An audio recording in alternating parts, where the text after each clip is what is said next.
चुनाव तो लड़ेंगे, ये बात कही थी अवध ओझा ने, जिसको लेकर चर्चा यह है कि भाजपा अवध ओझा को प्रयागराज या फिर कैसरगंज से चुनाव लड़ा सकती है। आज हम इसी पर करेंगे बात। नमस्कार, 4 PM में आप सभी का स्वागत है। मशहूर मोटिवेशनल स्पीकर और ऑनलाइन कोचिंग देने वाले टीचर अवध ओझा को कौन नहीं जानता है। सोशल मीडिया के दौर में और कोरोना के बाद ऑनलाइन क्लासेस के बढ़ते चलन ने अवध ओझा को और ज्यादा मशहूर कर दिया। छात्रों को उनसे पढ़ना अच्छा लगता है। उनकी वीडियोस को छात्र सुनकर तैयारी करते हैं। वो छात्रों के लिए ऐसी वीडियोस लाते हैं, बनाते हैं जो छात्रों के जीवन में काम आ सके और वो प्रतियोगी परीक्षाओं की तैयारी आसानी से कर सके।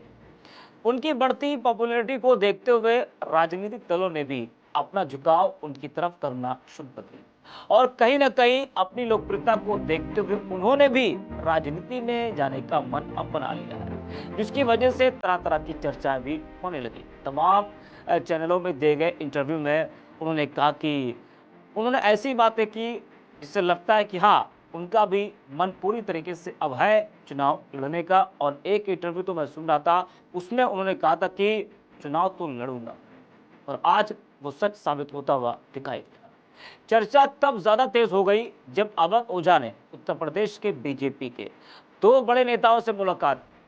तो उस तस्वीर के आने के बाद से चर्चाओं का बाजार और ज्यादा गर्म हो गया। जी हाँ, बता दें कि अवध ओझा का नाम इन दिनों चर्चा में छाया हुआ है। चर्चा है कि अवध ओझा लोकसभा चुनाव में अपनी किस्मत को आजमा सकते हैं। यह भी कहा जा रहा है कि अवध ओझा को भाजपा से टिकट मिलेगा और संभावना है कि यूपी की किसी एक लोकसभा सीट से चुनाव में उनको उतारा जा सकता है। हाल ही में अवध ओझा ने डिप्टी सीएम ब्रजेश पाठक और डिप्टी सीएम केशव प्रसाद मौर्य से मुलाकात की, जिसके बाद उनके एक फोटो सोशल मीडिया पर काफी वायरल होने लगी और जिसमें वे केशव प्रसाद मौर्य के साथ खड़े दिखाई दिए थे। दोनों डिप्टी सीएम से मुलाकात के बाद कयास ये लगाए जाने लगे कि भाजपा उन्हें लोकसभा चुनाव में उतार सकती है, जिसको लेकर अवध ओझा ने दोनों डिप्टी सीएम से मुलाकात की। सूत्रों की माने तो भाजपा अवध ओझा पर दम लगाने के मूड में पूरी तरीके से है और वह उन्हें यूपी की कैसरगंज या फिर प्रयागराज लोकसभा से चुनावी मैदान में उतार सकती है। सूत्रों के अनुसार कैसरगंज लोकसभा सीट से सांसद ब्रजभूषण शरण सिंह का टिकट काटने की तैयारी में बीजेपी है और ब्रजभूषण शरण सिंह की टक्कर का उम्मीदवार खोज रही भाजपा को अवध ओझा पर भरोसा नजर आ रहा है। वहीं कैसरगंज के साथ साथ प्रयागराज सीट से भी उनको चुनाव लड़ाया जा सकता है। प्रयागराज से भाजपा सांसद रीता बहुगुणा जोशी का टिकट काटकर अवध ओझा को मैदान में भाजपा उतार सकती है। यानी 2 सीटों की चर्चा है जहां से अवध ओझा चुनाव लड़ सकते हैं, एक प्रयागराज और एक कैसरगंज। प्रयागराज से चुनावी मैदान में उतरने का जो कारण है वो यह है कि प्रयागराज अध्ययन का केंद्र माना जाता है और जहां कई शहरों के युवा छात्र प्रतियोगी परीक्षाओं की तैयारी करने आते हैं। अवध ओझा भी यूपीएससी की परीक्षा की कोचिंग देते हैं और इस कारण भाजपा प्रयागराज सीट पर अवध ओझा को टिकट दे सकती है। अवध ओझा के चुनाव लड़ने को लेकर सोशल मीडिया पर भी लोगों की प्रतिक्रियाएं देखने को मिल रही है। विकास नाम के यूजर लिखते हैं कि अवध ओझा लोकसभा चुनाव लड़ सकते हैं। हालांकि अवध ओझा जी कई बार चुनाव लड़ने की अपनी इच्छा जाहिर कर चुके हैं। कयास यह भी लगाया जा रहा है कि प्रयागराज से बीजेपी उन्हें मैदान में उतार सकती है, क्योंकि प्रयागराज कोचिंग इंडस्ट्री का हब है। अवध ओझा जी भी इस इंडस्ट्री में काफी लोकप्रिय है। वही विशाल मिश्रा नाम के यूजर लिखते हैं कि कैसरगंज सीट से ब्रजभूषण शरण सिंह या फिर कोई और इस फेमस टीचर पर बीजेपी लगा सकती है नाम।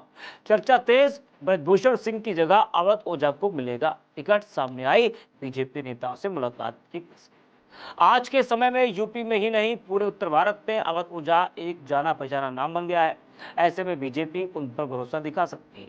वही कुमार नाम के यूजर लिखते हैं कि अवध ओझा जी के वीडियो देखकर आप खुद समझ सकते हैं विचार कैसे हैं, तो वह राजनीति में आने के बाद क्या करेंगे। अमित नाम के यूजर लिखते हैं कि अवध ओझा उत्तर प्रदेश से भाजपा से भावी उम्मीदवार भी हैं। अपनी टिकट के लिए ऊपर तक पूरी फील्डिंग लगा रखी है।